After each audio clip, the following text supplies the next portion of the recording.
Materi kali ini kita akan membahas tentang asuhan keperawatan pada gangguan fungsi penginderaan. Kasus yang pertama yang kita bahas adalah katarak. Apa itu katarak? Katarak adalah setiap keadaan kekeruhan pada lensa yang dapat terjadi akibat hidrasi atau penambahan cairan lensa, denaturasi protein lensa, atau akibat keduanya. Katarak juga dikatakan sebagai kekeruhan lensa mata atau kapsul lensa yang mengubah gambaran yang diproyeksikan pada retina. Katarak ini merupakan penyebab umum kehilangan pandangan secara bertahap. Nah, bagaimana proses terjadinya masalah keperawatan pada katarak? Ingat bahwa katarak tentu banyak hal faktornya. Proses penuaan, kongenital, traumatik, dan tentu penyakit metabolik. Apa yang terjadi ketika faktor itu menjadi penyebab?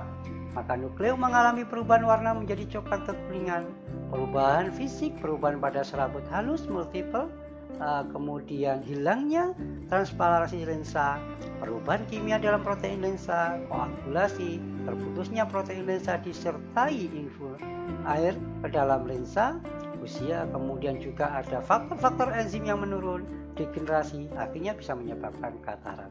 Ya tentu kalau sudah terjadi katarak maka terjadilah pengaburan pandangan.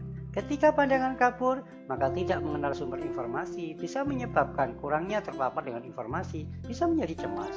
Ketika dia kabur pandangannya, tidak mengenal sumber informasi, bisa kurangnya pengetahuan.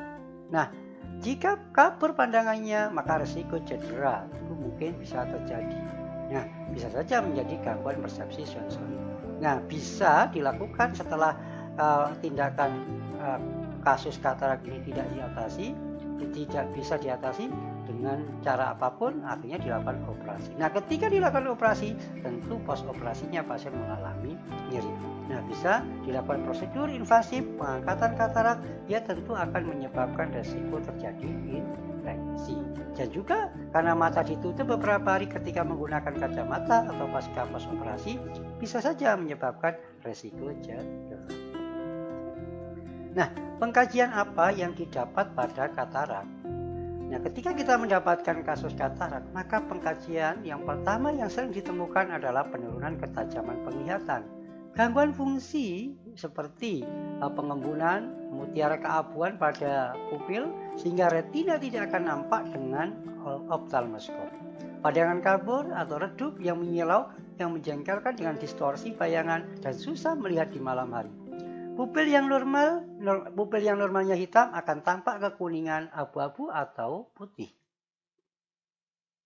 Nah, diagnosa keperawatan yang bisa ditemukan, yang sering terjadi ketika pre-op, terjadilah gangguan persepsi sensorik penglihatan, risiko cedera dan kecemasan. Ketika pada post-op, maka akan terjadi nyeri akut, gangguan persepsi sensorik, kurangnya pengetahuan, dan risiko terjadi infeksi. Nah, tindakan keperawatannya apa? Tentu sesuai dengan diagnosa keperawatan. Jika mengalami masalah gangguan persepsi sensori penglihatan, maka lakukan pengkajian kaji atau monitor ketajaman penglihatan. Catat apakah satu atau dua mata terlibat. Orientasikan klien dengan lingkungan. Observasi tanda-tanda disorientasi. Pendekatan dari sisi yang tidak dioperasi, bicara dengan menyentuh. Ingatkan klien menggunakan kacamata katarak, tujuannya untuk memperbesar kurang lebih 25% penglihatan perifer hingga dan buta titik mungkin ada. Letakkan barang yang dibutuhkan atau posisi bel pemanggil dalam jangkauan posisi yang menjadi obat. Nah, jika risiko cedera kemungkinan, maka tindakan keperawatannya diskusikan apa yang terjadi pada pasca operasi tentang nyeri. Berikan penjelasan pasien, posisi bersandar, kepala tinggi atau miring ke sisi yang tidak sakit sesuai dengan keinginan. Batasi aktivitas seperti menggerakkan kepala tiba-tiba, kemudian membungkuk dan seterusnya. Ambulasi dengan bantuan, berikan bantuan sedini mungkin. Anjurkan menggunakan teknik manajemen stres, pertahankan perlindungan mata sesuai dengan indikasi.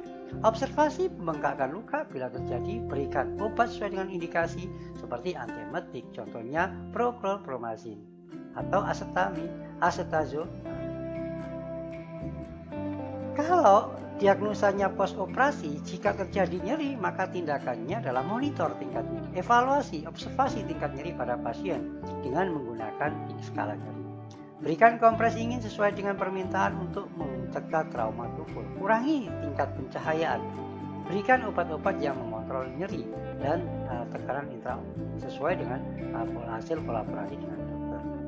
Nah, jika terjadi gangguan persepsi sensorik, tetap observasi ketajam penglihatan, orientasikan dia dengan lingkungan, observasi tanda-tanda disorientasi, kemudian ingatkan dengan menggunakan kacamata katarak dan letakkan barang-barang yang dekat dengan pasien.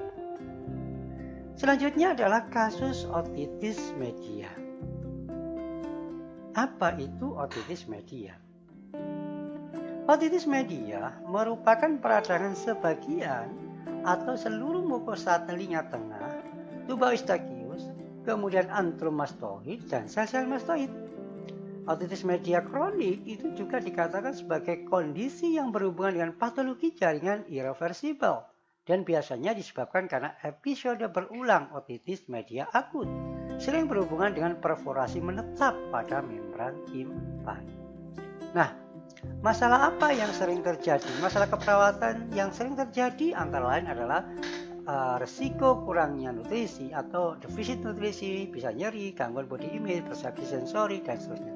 Bagaimana proses itu terjadi? Tentu kita lihat dari bagaimana proses terjadinya yang namanya otitis media. Terjadi infeksi bakteri, Streptococcus, Haemophilus, dan seterusnya. Bisa saja trauma benda asing, kemudian mengenai ruptur pada kendang telinga, kemudian masuk kepada telinga tengah pada kasus cavum timpani, kemudian tuba eustachius, terjadilah proses peradangan. Nah, kalau sudah terjadi proses peradangan, maka tentu nyeri, kemudian sulit menelan, mengunyah, maka resiko terjadi defisit nutrisi. Kemudian terjadi infeksi tulang telinga tengah, bisa meningkatkan produksi cairan serosa, akumulasi atau mukus dan serosa, ruptur membran timpani, kemudian sekret keluar dan berbau, tentu menyebabkan gangguan body image atau gambaran diri.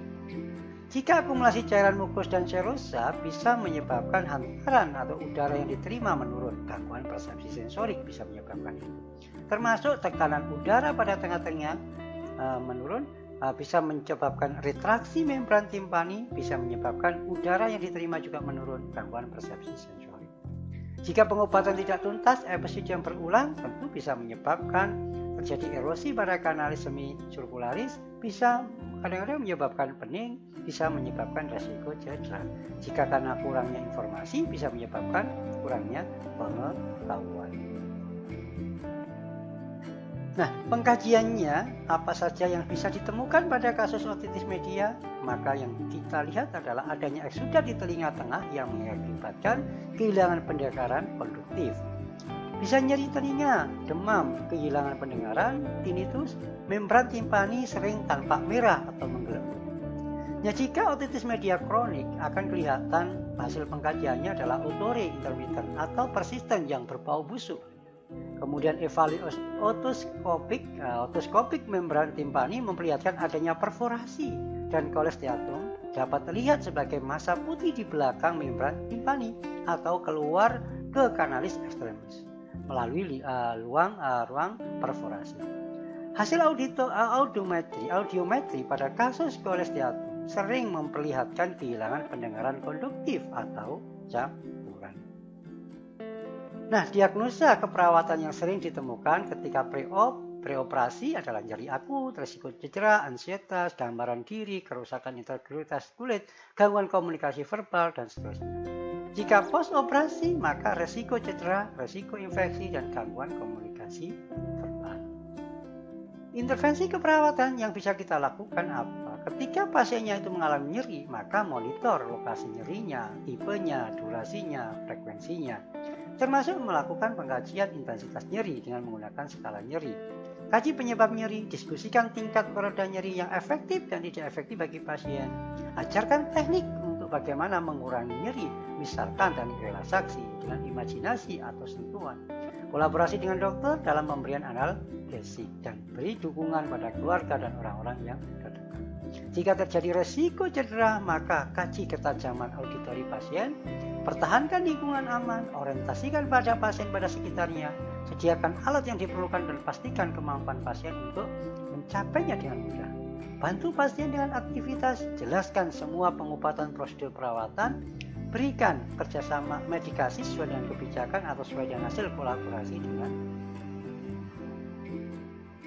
Jika kasusnya post operasi, maka intervensi adalah diagnosa yang sering karena adanya kasus-kasus demikian seperti risiko infeksi, maka tindakannya adalah pantau tanda-tanda vital setiap 4 jam. Kemudian tentang keluhan nyerinya, pertahankan agar sumbatan telinga luar tetap bersih dan kering. Ganti sumbatan luar bila perlu, laporkan atau kolaborasi jika terjadi perdarahan, drainase berlebih pada dokter. Pertahankan teknik aseptik, kemudian berikan antibiotik sesuai dengan program dokter. Pantau kondisi pasien, suhu tubuh, penurunan ketajaman, pusing, kepala, dan kaku. Demikian materi dapat saya sampaikan. Sampai ketemu dengan materi selanjutnya.